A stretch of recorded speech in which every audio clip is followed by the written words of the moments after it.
النهاردة إن شاء الله هنعمل مع بعض البسبوسة بالفستق أو سادة، مرملة وجميلة وناجحة من أول مرة ومن غير تعقيدات وبطريقة سهلة. يلا بينا نبتدي نعملها مع بعض.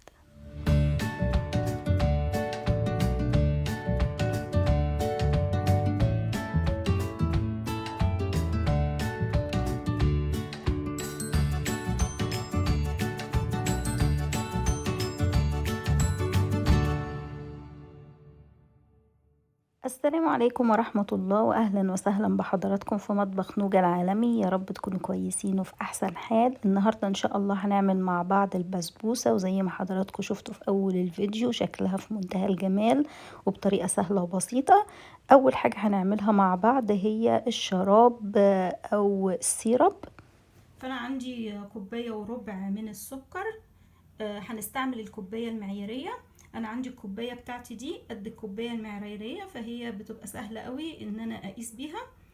وهبتدي احط عليها كوبايه من الميه علشان الشراب بتاع البسبوسه ده بيبقى خفيف شويه، ما بيبقاش زي بتاع البقلاوه وزي بتاع الكنافه، بيبقى مش تخين مش سميك. وكمان معايا معلقتين كبار من عصير الليمون. هنبتدي بقى نحطه على النار ونعمل الشراب مع بعض. حطيت السيرب بتاعنا على النار اللي هو كان السكر والميه، وقلبتهم كويس قوي لحد لما كل السكر اختفى تماما ودب في الميه وبدأ في الغليان. فهبتدي احط معلقتين كبار من عصير الليمون عليه وهقلبه كويس قوي، وههدي النار عليه واسيبه لمدة 5 دقايق بس كده، وبعدين هطفي عليه وهسيبه لحد لما يبرد. ويبقى كده السيرب بتاعنا جاهز للاستعمال. دلوقتي هنبتدي نعمل البسبوسة. هيبقى عندي كوبايتين من دقيق البسبوسة اللي هو السميد الناعم. عندي 4 معالق كبار من جوز الهند المبشور. عندي تلت كوباية من السكر، معلقتين صغيرين من البيكنج باودر، ومعاهم ربع معلقة صغيرة من البيكنج صودا اللي هي بيكربونات الصوديوم، وكمان عليهم رشة من الملح صغيرة. عندي معلقتين كبار من الزبادي اللي هو اليوجرت، وعندي نص كوباية من الزبدة، او ممكن تستعملي سمنة او زيت، اي حاجة من دي لازم تستعمليها تبقى نص كوباية. وعندي القليل من اللبن هستعمله لو احتاجناه. اول حاجة هعملها ان انا هضيف المكونات الجافة للسميد، فهحط البيكنج باودر والبيكنج صودا، وهضيف كمان السكر، وهقلبهم كويس قوي.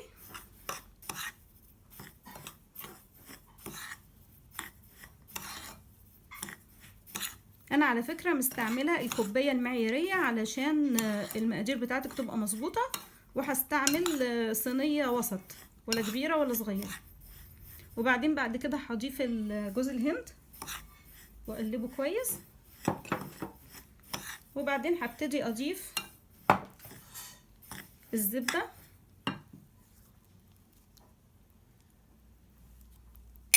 وهقلبها. لازم بقى ما تقلبيش كتير، تقليبة بسيطة كده علشان كل حباية من الدقيق بتاعنا تتغلف بالزبدة. دي خطوة مهمة قوي. بعد ما قلبت الزبدة كويس قوي مع الدقيق، هبتدي ان انا احط الزبادي او اليوجرت، في ناس بيقولوا عليه لبن،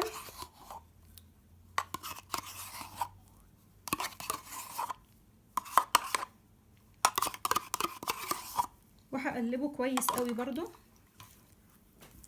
مع الدقيق بتاعي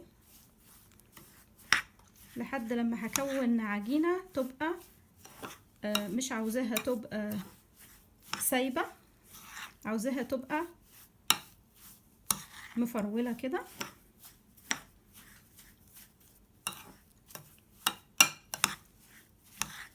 وكمان هضيف شوية صغيرين قوي من اللبن وهبتدي بقى اعجنها بايدي.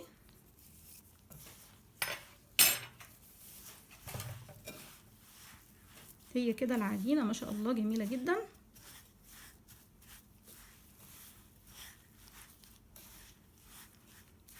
بعد ما اعجنها كويس قوي هبتدي افردها في الصينية بتاعتي. البسبوسة اهي بعد لما حطيتها في الصينية ووزعتها كويس قوي، دلوقتي بقى هسيبها من 10 دقايق لربع ساعة علشان حبيبات السميد كده تبتدي تتشرب من الزبدة ومن الزبادي واللبن الحليب اللي احنا حطيناه.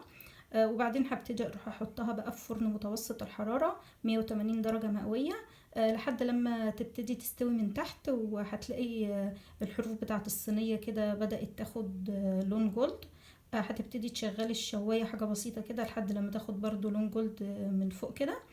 وبعدين بعد كده هطلعها ونبتدي نسقيها بالشربات، وهي لازم تبقى سخنة والشربات هيبقى بارد. بعد لما استوت البسبوسة بتاعتنا، اول ما طلعت على طول من الفرن هبتدي احط عليها الشراب البارد. هي تبقى سخنة جدا والشراب يبقى بارد.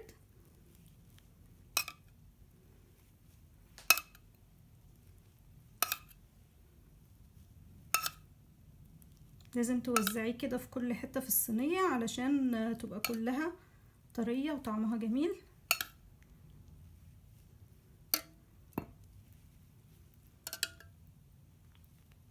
وبعدين هبتدي اقطعها علشان كمان الشراب يوصل للقاع. المقاس بقى اللي انت تحبيه.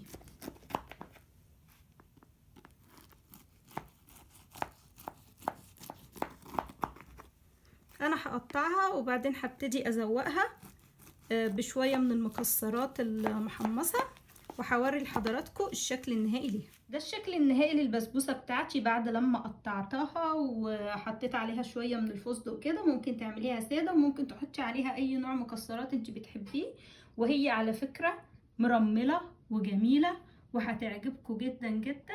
اتمنى ان شاء الله ان انتوا تجربوا الطريقة دي وتقولوا لي في التعليقات، ومستنية من حضراتكم الاشتراك في القناة وتفعيل الجرس علشان يصلكم كل فيديو جديد اعمله. ومستنياكم في فيديو جديد من مطبخ نوجة العالمي، وسلام عليكم.